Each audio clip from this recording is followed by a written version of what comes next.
नमस्कार, मैं हूं शाइना एनसी और हमारे खास कार्यक्रम सफरनामा में आपका स्वागत है। देशभक्तों के बलिदान से स्वतंत्र हुए हैं हम। कोई पूछे कौन हो तो गर्व से कहेंगे भारतीय है हम।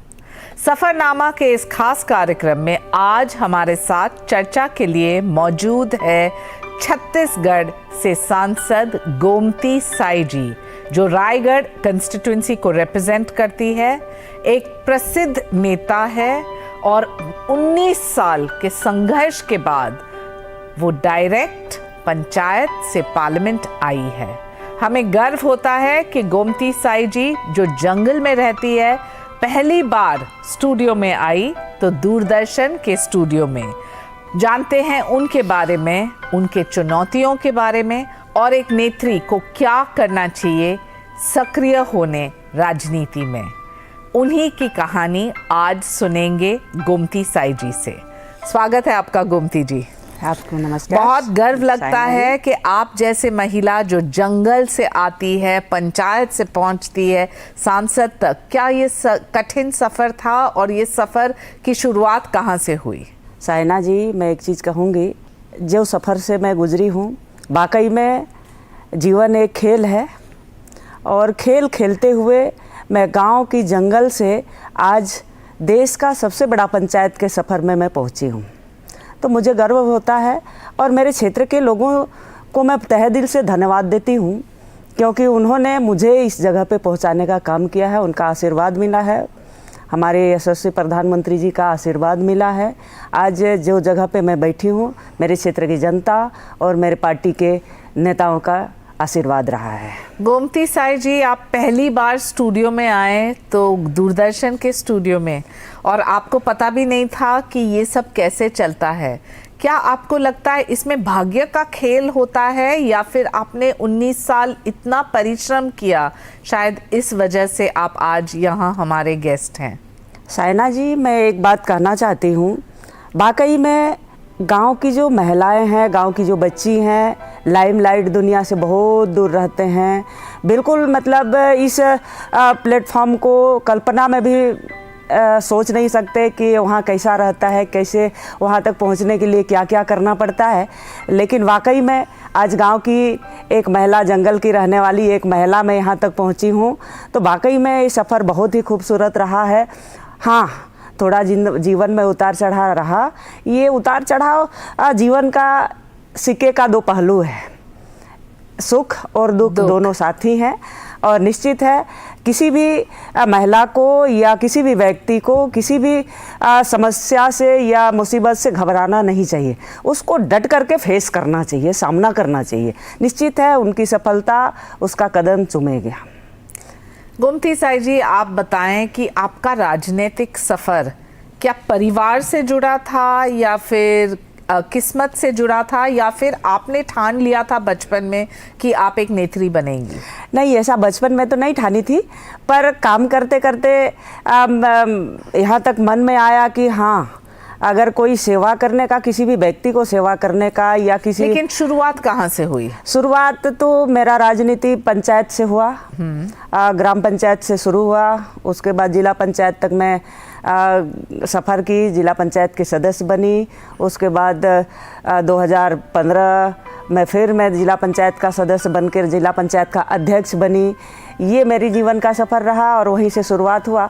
मेरे जीवन में मैं कभी नहीं सोची थी कि मैं राजनीति करूँगी, लेकिन समीकरण ही ऐसा बना कि ये सबसे बड़ा मंच है जी लोगों का सेवा करने के लिए, और इससे बड़ा मंच आपको लोगों का सेवा करने के लिए कहीं नहीं मिल सकता है। जो मुझे सेवा करने का इच्छा हुआ और निश्चित है ये इस जगह में मैं पहुंची हूं, तो मेरा सेवा भाव है, मेरा कर्म है और पार्टी का आशीर्वाद है। पंचायत की बात करते हैं तो बहुत मर्तबा ये एक विजन होता है कि जो महिला पंचायत में बैठी है वहाँ पुरुष ही पूरा खेल कर रहा है। हमने पढ़ा है कि आपके पति तो कभी एक बार उन्होंने दखल अंदाज भी नहीं की है और वो कभी दिल्ली तक नहीं पहुँचे। ये इसके बारे में बताएं, क्योंकि मुझे लगता है कि सफ़रनामा में ये हाईलाइट करना भी बहुत ज़रूरी है कि एक सक्षम महिला के पीछे एक पुरुष भी हो सकता है, लेकिन दखल अंदाज करने वाला पुरुष नहीं। बिल्कुल सायना जी, मैं एक चीज़ कहना चाहती हूँ कि जिस व्यक्ति को जिस किसी को भी महिलाओं पे शक है कि महिला आत्मनिर्भर नहीं बन सकती, महिला अपने से कुछ नहीं कर सकती, तो उसका साक्षात उदाहरण मैं हूँ। हाँ, बैक सपोर्ट है मेरा पतिदेव जी का, लेकिन मेरा कार्य में वो कभी दखल अंदाजी नहीं करते। हाँ, राजनीति के विषय में है, जो भी अगर दिक्कत होगा तो मैं पीछे से खड़ा हूँ, और मेरा जो कार्य है, मेरे को स्वतंत्र रूप से कार्य करने का एक वो जो उन्होंने अवसर दिया है, जाओ तुम खुल के जियो, मतलब खुल के मतलब लोगों का सेवा करो, जाओ फील्ड में करके, तो मेरे पतिदेव का हाथ है।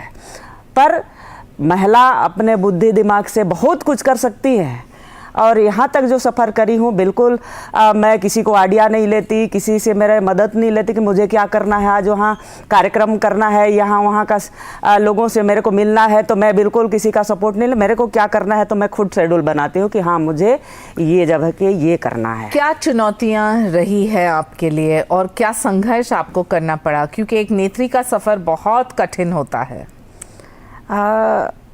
सायना जी, एक चीज़ मैं जानती हूँ कि महिलाओं को घर से बाहर निकलना बहुत ही कठिन है, और बाहर जब निकलते हैं तो उसके विषय में क्या क्या बोलते हैं, समाज क्या बोलती है, उसको भी मैं फेस करी हूँ कि महिला, और राजनीति में तो और ही हाँ। राजनीति तो समझते हैं कि राजनीति में तो महिला आगे बढ़ ही नहीं सकते हैं, और महिलाएं का मतलब और बहुत सारा चीज़, मतलब समाज उसको कमेंट करता है। लेकिन जिस तरह से हम लोग महिलाएं, आप हो या मैं हूँ, आप इस जगह पे है, मैं इस जगह पे हूँ, तो निश्चित है कि दुनिया को हम लोग साबित कर रहे हैं, बहुत संघर्ष के बाद, लोगों का ताने सुनने के बाद, और लोग सपोर्ट भी किए बाद में कि हाँ, ये महिला कुछ कर सकती है, तो जनता का सपोर्ट भी मिला बहुत संघर्ष करने के बाद। गांव में खाली महिला केवल रसोई घर ही चलाए और खेती बाड़ी ही करे, ये एक स्टीरियोटाइप होता है कि महिला यानी कि घर तक सीमित, बच्चों तक सीमित, परवरिश करने के लिए कहीं जाके अंगूठा छाप करना है तो वहां जाके कर दीजिए। बिल्कुल। लेकिन गांव में जिस ढंग से आपने अभी बताया, ये वातावरण बदल रहा है। छत्तीसगढ़ में बहुत सारे ट्राइबल्स भी हैं, बहुत सारे नक्सलवाद को भी लेके सवाल है। क्या आपको हमेशा ऐसा लगा कि जन सेवा में जान के लिए भी खतरा है?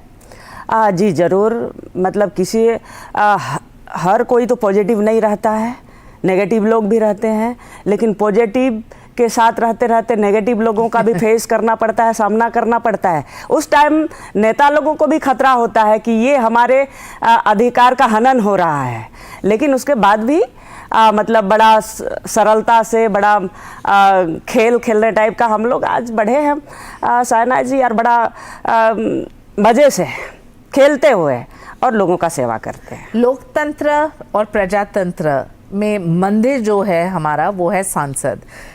आप एक संसद के रूप में रिसर्च कैसे करते हैं, कौन से मुद्दे को आपने उठाया है, और आदरणीय प्रधानमंत्री के बहुत सारे योजना हैं जिनका फ़ायदा भी हुआ है आपको आपके क्षेत्र में, उसके बारे में थोड़ा कुछ बताएं। देखिए, मैं बहुत सारे ऐसे मुद्दे हैं, खासकर महिलाओं के साथ सशक्तिकरण को लेकर के, महिलाएं किस तरह से आगे बढ़ना चाहिए, शिक्षित, सुरक्षित, आत्मनिर्भर, शिक्षा के क्षेत्र में आगे बढ़े, अर्थव्यवस्था में आगे बढ़े, आत्मनिर्भर में आगे बढ़े, सभी चीज में, बिजनेस में आगे बढ़े। लेकिन ये परिवर्तन क्या आपने आपके रायगढ़ कंस्टिट्यूंसी में देखा है? बिल्कुल सायना जी, कि हमारे महिला आजकल मतलब बहुत आगे बढ़ गई हैं।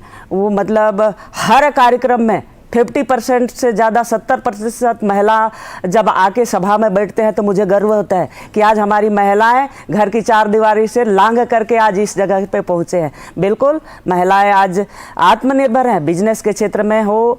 आज हमारे मोदी जी हर महिलाओं के बड़ा अच्छा मतलब बजट भी पेश किए हैं इस बार, कि महिलाओं के खाते में, हर गृहिणी के खाते में 2 लाख का बचत हो।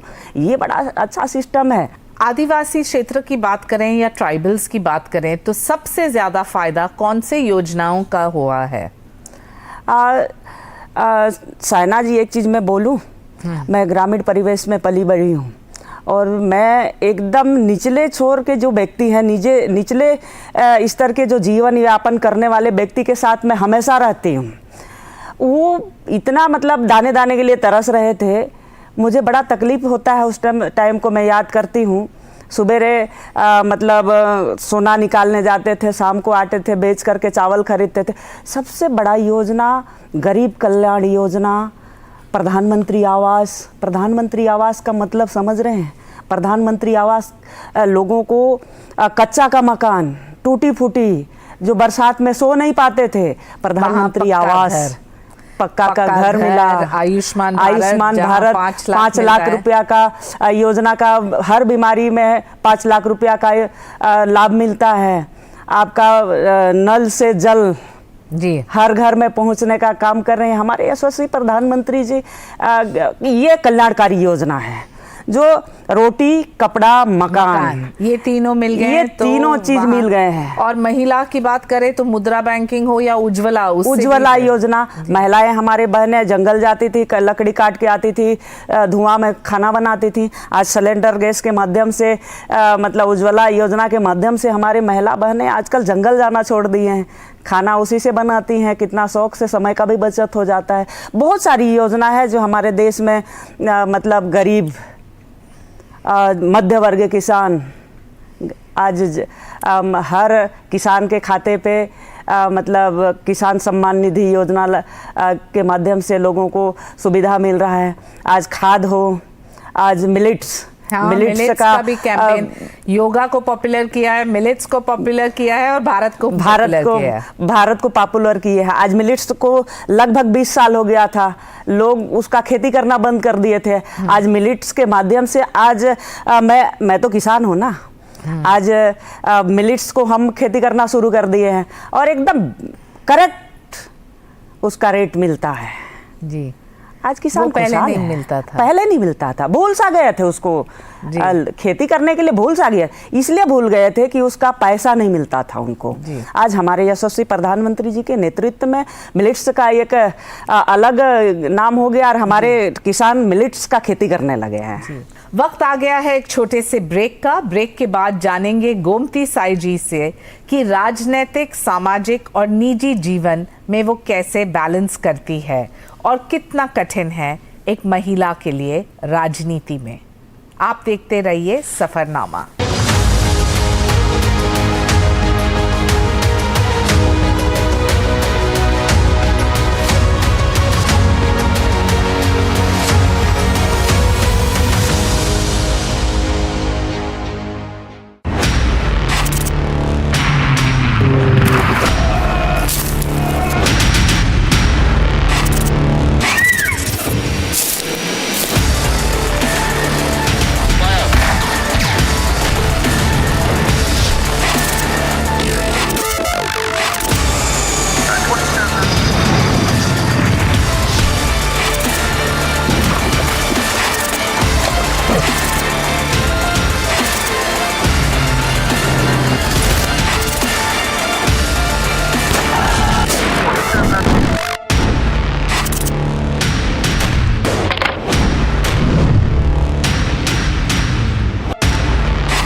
गोमती साई जी, स्वागत है आपका एक बार फिर सफरनामा में।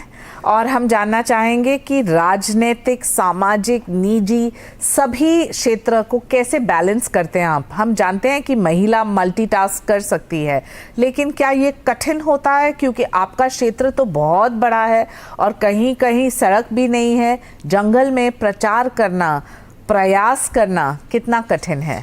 साइना जी, एक चीज़ मैं बोलूँ, मतलब राजनीतिक, सामाजिक, आध्यात्म, ये तीन चीज़ एक दूसरे के पूरक हैं। ये तीनों चीज़ साथ साथ चलता है। हाँ, राजनीति में सरकार किसी का भी हो, बैलेंसिंग का राजनीति करना चाहिए, अपना राजनीति की बात करना चाहिए। उसमें से जितने लोगों का सेवा हो, चाहे रोड का कनेक्टिविटी हो, चाहे केंद्र सरकार की योजना हो, चाहे राज्य सरकार की योजना, ये तीनों चीज़ को बैलेंसिंग करना चाहिए। ये नहीं है कि राजनीति कर रहे हैं तो केंद्र सरकार का योजना को हमारे छत्तीसगढ़ में मतलब किसी भी राज्य में पहुंचने ना दें, ऐसा नहीं होना चाहिए। केंद्र सरकार की योजना को भी सम्मान करना चाहिए, उस क्षेत्र के लोगों तक पहुंचने देने का काम करना चाहिए जी। जो राजनीति कर रहे हैं आजकल, राजनीति का परिभाषा बहुत लोगों ने बदल दिए हैं कि हमको एकदम केवल और केवल राजनीति करना है। राज्य सरकार का योजना को केंद्र सरकार का योजना तो राज्य तक पहुंचने नहीं देना है, इसलिए क्योंकि राजनीति हो रहा है जी, राजनीति के लिए। ऐसा नहीं होना चाहिए। सहसम्मान एक बार योजना बनता है तो सबके लिए बनता है और सभी लोगों के पास योजना सुचारू रूप से पहुंचने का काम करना चाहिए। और आप आपके सामाजिक और निजी व्यवस्था कैसे संभाल पाती है, कैसे मल्टीटास्क करते हैं? साइना जी, मैं घर में रहती हूँ तो समाज में बहुत सारे कार्यक्रम होते हैं, बहुत सारे विवाह शादी हो गया या कोई मतलब 12वीं हो गया, तो बिल्कुल मैं रहती हूँ क्षेत्र में तो मैं खुद चली जाती हूँ, मैं नहीं रहती हूँ तो मेरा पतिदेव जाते हैं। इस टाइप का हम लोग समाज में बैलेंस करते हैं। और नहीं जाएंगे तो भाई हम लोग तो ग्रामीण परिवेश के रहने वाले लोग हैं और खूब सारा हम लोगों का क्षेत्रीय समाज लोग हैं। बहुत अच्छा लगता है कि आपको इतना परिवार से सपोर्ट मिल रहा है कि आप आगे बढ़ सकते हैं। बिल्कुल, हमारे परिवार वाले लोग ये समझ गए हैं कि आपका परिवार खाली ये 4 दीवारी के हम लोग जो हैं वही नहीं है। आपका परिवार पूरा क्षेत्र है, आपका पूरा परिवार भारत देश है पूरा। हमारे जिस पार्टी से मैं बिलोंग करती हूँ, वासुदेव कुटुंबकम, बिल्कुल पूरा विश्व को परिवार मानने वाला है। और पार्टी से सर्वप्रथम, पार्टी नेक्स्ट और व्यक्ति लास्ट। भारतीय जनता पार्टी नहीं है, भारतीय जनता पार्टी एक विचारधारा की पार्टी है जी, और उनका विचारधारा बिल्कुल वासुदेव कुटुंबकम जी। गोमती साई जी, हम पिछले 9 साल के शासनकाल की बात करें तो कौन से ऐसे योजना है जिनके बारे में आप हाईलाइट करना चाहेंगे, खास तौर से क्योंकि ये पिछले काफ़ी सालों से रहा है? जैसे आपने बात की प्रधानमंत्री आवास योजना या आयुष्मान भारत को लेके, लेकिन जब हम युवाओं और महिला की बात करते हैं तो कौन से ऐसे योजना है जो पिछले 9 साल में सही मायने में आपके क्षेत्र में आपके लिए परिवर्तन का एक मिसाल बन गया? सैना जी, मैं तो 2-3 चीज़ें हैं। एक, ट्राइबल जो अंतिम छोर पे अपना जीवन यापन करते हैं, उनको जितने भी योजना, प्रधानमंत्री आवास योजना, गरीब कल्याण योजना, उज्ज्वला योजना, मुद्रा लोन हो गया, ये फोकस मेरा 4 योजना है जो निचले तबके तक आता है। आदिवासी और ट्रैवल के लिए और महिलाओं के लिए। महिला सशक्त है आज, आत्मनिर्भर महिला, निर्भर महिलाएं जब वो शिक्षित सुरक्षित है तो आत्मनिर्भर हो गई। शिक्षा और अपने काम के प्रति सजगता और आत्मनिर्भर बनना जी। मुद्रा लोन हो गया जी। हर महिला को मुद्रा लोन का उपयोग करना चाहिए और निश्चित है अपना आमदनी उसी मुद्रा लोन के द्वारा अपने आप को करना चाहिए, स्ट्रगल करना चाहिए। चौथा, तीसरा, युवाओं को लेकर के हमारी स्किल डेवलपमेंट में इतने अच्छा हमारे यशस्वी प्रधानमंत्री जी हर क्षेत्र में उनका काम हो रहा है। स्किल डेवलपमेंट और स्मॉल स्केल इंडस्ट्रीज भी बिल्कुल बिल्कुल उसमें आगे बढ़ना चाहिए। आपके यहाँ बैम्बू को लेके भी मैंने कुछ देखे हैं, आपके आर्टिफैक्ट्स, वीवर्स जो बूंदकर हैं वो भी काम करते आ रहे हैं। जंगल से आपने इतने सारे चीज बनाए, क्या ये इंटरनेशनल मार्केट तक पहुँचता है? बिल्कुल, अभी जब से मोदी जी आए हैं तब से प्रचार प्रसार कर ही रहे हैं हम लोग कि गांव का बेम्बू का बनाया हुआ, कोसा का साड़ी बनाया हुआ, कोसा का सब चीज़, कोसा पैदा अपना छत्तीसगढ़ में होता है, छत्तीसगढ़ में कोसे का काम भी होता है और मतलब हैंडलूम का काम होता है। ये सब इंटरनेशनल मार्केट में पहुंचनी चाहिए और बिल्कुल है, हमारे मोदी जी लगे हुए हैं, भारतीय जनता पार्टी लगा हुआ है कि गाँव के महिलाएँ और अधिक से अधिक युवा उसमें जुड़ें और हैंडलूम का काम इतना बहुत अच्छा काम है और वाजिब दाम उसका मिलता है। लॉ एंड ऑर्डर को लेके आपकी क्या प्रतिक्रिया है, क्योंकि छत्तीसगढ़ में हम जानते हैं कि नक्सलवाद भी काफ़ी रहे हैं, और आज के परिप्रेक्ष्य में क्या कोई एक समझौता बना है या आपको लगता है कि नॉर्मलसी आ गई है? सना जी, मैं एक चीज़ कहूँगी, छत्तीसगढ़ की लॉ एंड ऑर्डर बिल्कुल ही जीरो हो गया है। जिस तरह से महिलाओं का के प्रति अत्याचार हो रहा है जी। आज 25,000 आदिवासी बच्चे मर गए, उसके प्रति कोई संजीदगी नहीं है राज्य सरकार का। आज महिलाओं के साथ दुष्कर्म किया जा रहा है, उनके प्रति लॉ एंड ऑर्डर का तो कोई नाम निशान नहीं है। जिस तरह से आज बहुत लोग बोलते हैं मणिपुर का घटना मेरे को बहुत ही मतलब दिल से दुखद है और दुख का विषय है, लेकिन छत्तीसगढ़ में भी कम नहीं है। आज जिस तरह से वहाँ के युवा प्रदर्शन कर रहे हैं मतलब खुला बदन में, तो ये कहाँ कौन सी मतलब अच्छा शासन का वो है। तो बिल्कुल लॉ एंड ऑर्डर नहीं है। शासन किस तरफ से जा रही है, किस तरह से युवाओं को लेकर के काम कर रहे हैं, बिल्कुल उनको पता नहीं है कि किस तरह से युवाओं को टैकल करना चाहिए, उनका मतलब मान सम्मान होना चाहिए, उनकी भावनाओं का कद्र होना चाहिए, ये हो नहीं रहा है। गोमती साई जी, अगले थोड़े महीने में आपके प्रदेश में इलेक्शंस भी हैं। उस इलेक्शन में क्या आपको लगता है एक सक्षम नेत्री होने के नाते आपका भी कुछ योगदान होगा, और क्या है आपकी सोच, विजन, प्लान, आपका क्या है मैनिफेस्टो? बिल्कुल भारतीय जनता पार्टी ने मुझे भरोसा किया है, और भारतीय जनता पार्टी की एक सांसद होने के नाते छत्तीसगढ़ में पुनः सरकार स्थापित हो, मेरा पूरा का पूरा प्रयास रहेगा। और मैं उस दिशा में काम करना शुरू कर दी हूँ कि मेरे संसदीय क्षेत्र लोग में 8 विधानसभा है, और 8 विधानसभा में हम लोग जीतेंगे। और मैं आपको विश्वास दिलाती हूँ कि छत्तीसगढ़ में बीजेपी का सरकार पुनः आएगी। जब गोमती साई राजनीति में व्यस्त नहीं है, आपके हॉबीज़ क्या है? आप क्या करते हैं घर पे? मुझे पता है कि आप एक कृषि में बहुत रुचि लेती है, आप खाना पकाती है बहुत अच्छा, और क्या करती हैं आप? मैं बिल्कुल, मेरे को सुबह उठती हूँ, मैं 5:30 बजे उठ जाती हूँ, मैं खेत के पास जाती हूँ, और खेत में कौन सा खेती है और ख़राब तो नहीं हो रहा है, मैं देख के आती हूँ पानी है कि नहीं है। उसके बाद मैं घर आती हूँ तो अपना नित्य कर्म करके मैं बच्चे लोगों के साथ खेलना पसंद करती हूँ। अरे वाह, कितने बच्चे हैं आपके? मेरे तो खुद के बच्चे नहीं हैं, पर मैं जानती हूँ, लेकिन आप हमेशा बोलते हैं आपके क्षेत्र के हर एक बच्चा मेरे बच्चे हैं। पर मेरे घर में 6 बच्चे हैं, छोटे छोटे हैं, बड़े प्यारे हैं। मैं उनके साथ थोड़ा देरी खेलती हूँ, उसके बाद लोग आते हैं, उनके साथ जो भी समस्या रहता है उसको सुनती हूँ। ये मेरे जीवन का हॉबी सैर करना, पैदल चलना, और अधिकतर पैदल चलना जी, और नंगे पैर चलना, खुला पैर चलना, ये मेरी हॉबी है। गोमती साई जी, जाते जाते हम ज़रूर जानना चाहेंगे कि आपका जो संदेश आपके क्षेत्र के महिलाओं के लिए, युवाओं के लिए और देश के लिए, क्योंकि राजनीतिक रूप से आप प्रतिनिधित्व कर रहे हैं आपके रायगढ़ जिला को लेके, आपके कंस्टिट्यूंसी को लेके, लेकिन पूरे देश के जो महिला और युवा आपको इस कार्यक्रम में देख रहे हैं, सफ़रनामा में देख रहे हैं, आप उनको क्या कहेंगे? साना जी, मैं सभी को निवेदन करती हूँ कि युवा वर्ग अपना शिक्षा में आगे बढ़ें और आत्मनिर्भर युवा बने। हमारा देश, उसमें युवाओं का एक एक युवा का योगदान लगेगा।